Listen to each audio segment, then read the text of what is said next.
This channel does not promote any violent, harmful, or illegal activities. All content provided by this channel is meant for an educational purpose only. SIR আবহে তৃণমূল নেতার ভাষা সন্ত্রাস, BJP নেতাদের গাছে বেঁধে মারার নিদান শাসক নেতার। বৈধ ভোটারের নাম বাদ গেলেই বিজেপি নেতাদের গাছে বেঁধে উল্টো করে ঝুলিয়ে মারার হুঁশিয়ারি উত্তর 24 পরগনার হারোয়ার তৃণমূল নেতা আব্দুল খালেক মোল্লার। এই বাংলার আমরা এই ভারতবর্ষের ভোটার, আমাদের তারা বাদ দেবে, আমরা সিএর মধ্যে ফেলে দেবে, তা বিজেপির লিডারদের গাছে পেটাবো না, তাই কি আর আমরা রসগোল্লা সন্দেশ খাওয়াবো? আমরা আমাদের ভোটার, বৈধ ভোটারকে যদি বাদ দেয়, আমি আজকেও বললাম বিজেপির কোনো লিডার যদি এই মোস্তানি করতে আসে তাকে সিধা করে না, তাকে উল্টো করে গাছে ঝুলিয়ে তাই পেটাবো। এটা অধিকার আমাদের, আমাদের বেঁচে থাকার লড়াই। হিন্দু, মুসলিম, শিখ, ইসাই, আমাদের জাতি ধর্ম নির্বিশেষে এই ভারতীয় হিসাবে এই সংবিধান রক্ষা করার দায়িত্ব আমাদের। যখন পঞ্চায়েত সমিতির সভাপতি ছিল 10 থেকে 12,000 ভুয়ো রেশন কার্ড বানিয়ে রেখেছে এই খালেক মোল্লা। ব্যবস্থা হবে, গাছে উল্টো করে কে কাকে বাঁধাবে, কিভাবে ঝোলাবে, আবার বর্ডার কিভাবে উল্টো করে ফেলা হবে, তার জন্য ভারতীয় জনতা পার্টি, সাধারণ মানুষ, হারোয়ার মানুষ প্রস্তুত আছে। নির্বাচন কমিশনের মাধ্যমে সাইলেন্ট রিগিং করছে বিজেপি। কুণাল ঘোষের পর এবার অভিযোগ কল্যাণ বন্দ্যোপাধ্যায়ের। 2025-এর ভোটার লিস্ট মেনে বুথ বাড়ানো হলে ওই ভোটার লিস্টকেই মান্যতা দিতে হবে, দাবি শ্রীরামপুরের তৃণমূল সাংসদের। কমিশনের বিরুদ্ধে দ্বিচারিতার অভিযোগ কল্যাণের। যদি 2025-এর জানুয়ারির ভোটার লিস্টকে মেনে যদি আজকে বুথ বাড়ানো হয়, তাহলে 2025-এর জানুয়ারি পর্যন্ত যা যা ভোটার লিস্ট আছে তাকে মান্যতা দিতে হবে। এটা একটা সিম্পল একটা silent rigging by the BJP through the election commission, nothing more than that.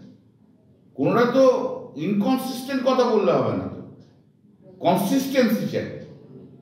2025-এর voter list দেখে কটা বুথ হবে ডিসাইড করছো, আর ভোটার লিস্টের নাম ইনক্লুশন এক্সক্লুশনের ক্ষেত্রে তুমি বলছো 2002 থেকে পর থেকে 2025 জানুয়ারি পর্যন্ত যে ভোটার লিস্ট আছে তাকে মান্যতা দেবো না, তা হয় না, দ্বিচারিতা হয়ে যাচ্ছে, ইনকনসিস্টেন্ট বিটুইন টু।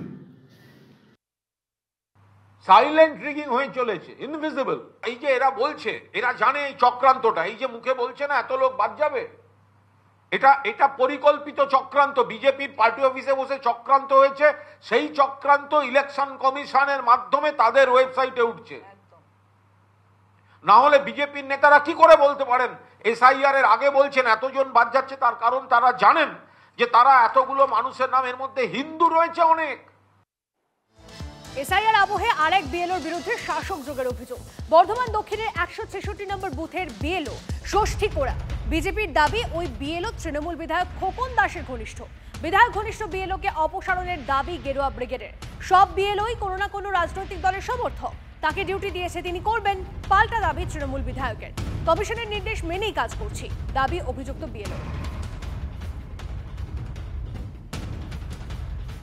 বিধায়ক তৃণমূল কর্মীদের নাম, তৃণমূল কর্মীদের নাম রেকমেন্ডেশন করেছেন বলেই সেই নাম এখানে ঢোকানো হয়েছে বলে আমরা মনে করছি। এই ষষ্ঠী কোড়া যে সম্পূর্ণরূপে প্রমাণিত সে একজন তৃণমূল কর্মী এবং তৃণমূলের বিধায়ক খোকন দাসের ঘনিষ্ঠ, এই ষষ্ঠী কোড়াকে দিয়ে এসআইআরের কাজ করালে এসআইআরের কাজ ঠিকমতো হবে না বলে আমরা আশঙ্কা প্রকাশ করছি।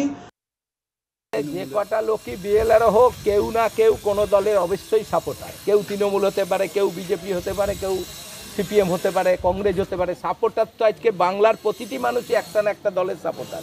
ষষ্ঠী তৃণমূলের সাপোর্টার, কিন্তু ষষ্ঠী কর্মচারী, সে সরকারি কর্মচারী, তাকে ডিউটি দিয়েছে, সে করবে, এর সঙ্গে তো বিএলও নিয়ে গণ্ডগোলের কোনো ব্যাপার নেই।